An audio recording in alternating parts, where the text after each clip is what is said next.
আমাদের এই সোজা জানলাটা একটু নোংরা নোংরা আছে, বাইরে থেকে ভালো দেখা যাবে, তাই না?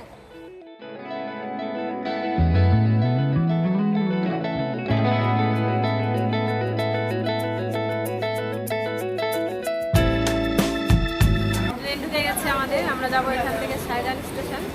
আমরা এখন গুয়াহাটি সাইরান এক্সপ্রেসে উঠে গেছি। তো এই যে ট্রেন আমাদের ছাড়বে 7টার সময়, আমরা কালকে পৌঁছাবো সকাল 8টায়। আর খুবই এক্সাইটেড, নতুন একটা জায়গায় যাচ্ছি, সবই নতুন, তারপরেও যেহেতু এখানে নতুন ট্রেন চালু হয়েছে তার জন্য একটু বেশি এক্সাইটেড আছি।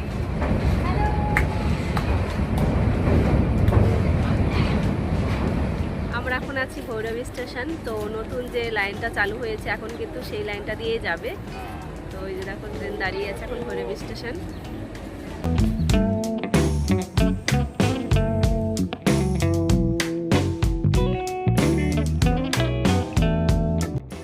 আমার এবারের জার্নি উত্তর পূর্ব ভারতের একটি ছোট্ট রাজ্য মিজোরাম। দীর্ঘ কয়েক দশক পর অবশেষে মিজোরাম ভারতের রেলের মানচিত্রে যুক্ত হলো। 2025 সালের 13ই সেপ্টেম্বর ভারতের প্রধানমন্ত্রী মাননীয় শ্রী নরেন্দ্র মোদী এই যাত্রাপথে উদ্বোধন করেন।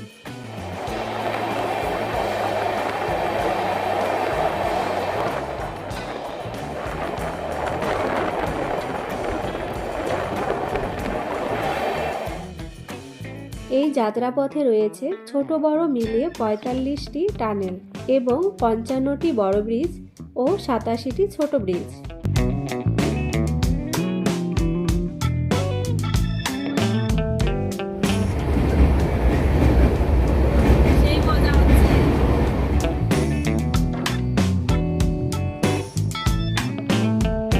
যাত্রাপথের দুপাশে প্রকৃতির উজাড় করে দেওয়া অসাধারণ সৌন্দর্য দেখে আপনাকে মুগ্ধ হতেই হবে। আমরা টানেলের রোমাঞ্চকর অনুভূতি আর যাত্রাপথের মনোমুগ্ধকর দৃশ্য দেখতে দেখতে চলতে লাগলাম। এই নতুন লাইনটি আসাম মিজোরাম সীমান্ত ভৈরবী থেকে মিজোরামের সাইরাং পর্যন্ত, যার দূরত্ব 52 কিলোমিটার। আর এই সাইরাং মিজোরামের রাজধানী আইজল থেকে মাত্র 23 কিলোমিটার দূরে। এবারে বলি ট্রেন সম্পর্কে। আমরা যাচ্ছি গুয়াহাটি থেকে, কারণ আমরা মেঘালয় ঘুরে তারপর মিজোরাম যাচ্ছি। গুয়াহাটি সাইরাং এক্সপ্রেস গুয়াহাটি থেকে প্রতিদিন সন্ধ্যা 7টায় ছেড়ে সাইরাং পৌঁছায় পরদিন সকাল 8টায়। আর কলকাতা সাইরাং এক্সপ্রেস কলকাতা থেকে মঙ্গলবার, বুধবার এবং শনিবার সকাল 10:45 এবং মালদা থেকে বিকেল 4:40 ছেড়ে সাইরাং পৌঁছায় পরদিন সন্ধ্যা 6:15। ট্রেনে এখন আছি, যেখানে বৃষ্টি হচ্ছে বাইরে এখন।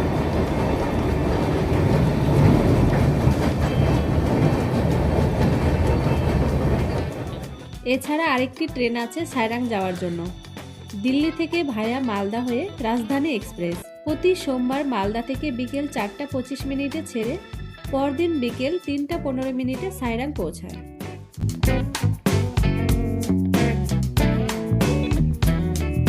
মেঘে ঢাকা পাহাড়, কিছু চা বাগান আর ক্ষণিকের মেঘ বৃষ্টির খেলা দেখতে দেখতে আমরা সাইরাং পৌঁছে গেলাম। এরপর সাইরাং থেকে আইজল যাই, সেখানে 2 দিন থেকে আমরা রিটার্ন করি সাইরাং কলকাতা এক্সপ্রেসে। আইজলের সাইট সিন নিয়ে আমার আলাদা একটি ভিডিও আছে, ডেসক্রিপশনে লিঙ্ক দিয়ে দিয়েছি, আপনারা দেখে নেবেন। মিজোরাম ভ্রমণের সময় কিন্তু আপনাকে ইনার লাইন পাস অর্থাৎ আইএলপি সঙ্গে রাখতে হবে। আইলা ভাইজান।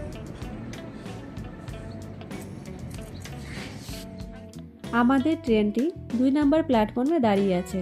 স্টেশনে ঢুকে তারপর সাবওয়ে দিয়ে 2 নম্বর প্ল্যাটফর্মে যেতে হবে। এই যে আমাদের ট্রেন দাঁড়িয়ে আছে সাইরান টু কলকাতা।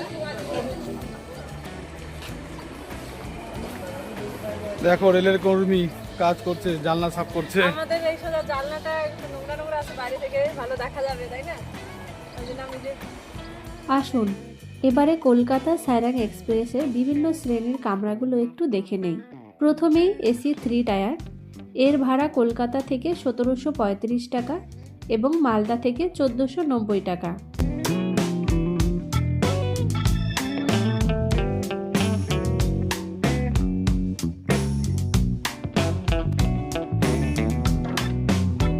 এবারে এসি 2 টায়ার। এর ভাড়া কলকাতা থেকে 2480 টাকা এবং মালদা থেকে 2125 টাকা।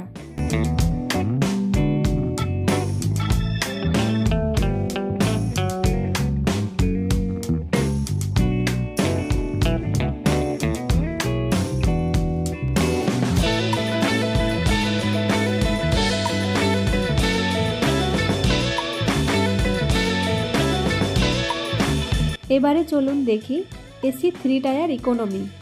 এর ভাড়া কলকাতা থেকে 1630 টাকা এবং মালদা থেকে 1390 টাকা।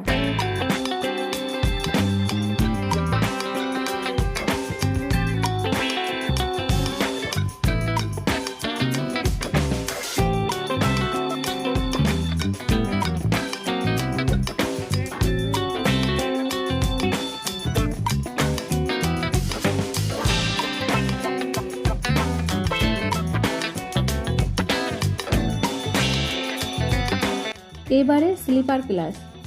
এর ভাড়া কলকাতা থেকে 670 টাকা এবং মালদা থেকে 570 টাকা। সব কামরাগুলোই সুন্দর, পরিষ্কার পরিচ্ছন্ন। তবে স্লিপারের জানলাগুলো আমার পছন্দ হয়নি, মাঝখানে অনেকটা ব্লক হয়ে থাকে।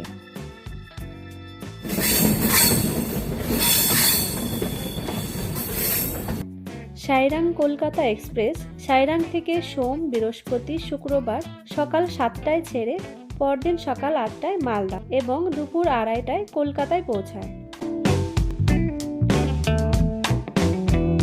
যেতে যেতে গুয়াহাটি সাইরাং এক্সপ্রেসের সঙ্গে দেখা হয়ে গেল। আপনাদের আরেকটা তথ্য দিয়ে রাখি, এই ট্রেনে কিন্তু কোনো প্যান্ট্রি কার নেই, বাইরে থেকে খাবার অর্ডার দিতে হবে। আমরা আইআরসিটিসির ক্যাটারিং থেকে খাবার অর্ডার দিয়েছিলাম, খাবারটা বেশ ভালোই ছিল। এই ছিল আমার সাইরাং কলকাতার ট্রেন জার্নি। এরপর থাকছে আইজলের পাশাপাশি শিলং এবং কামাখ্যার ভিডিও।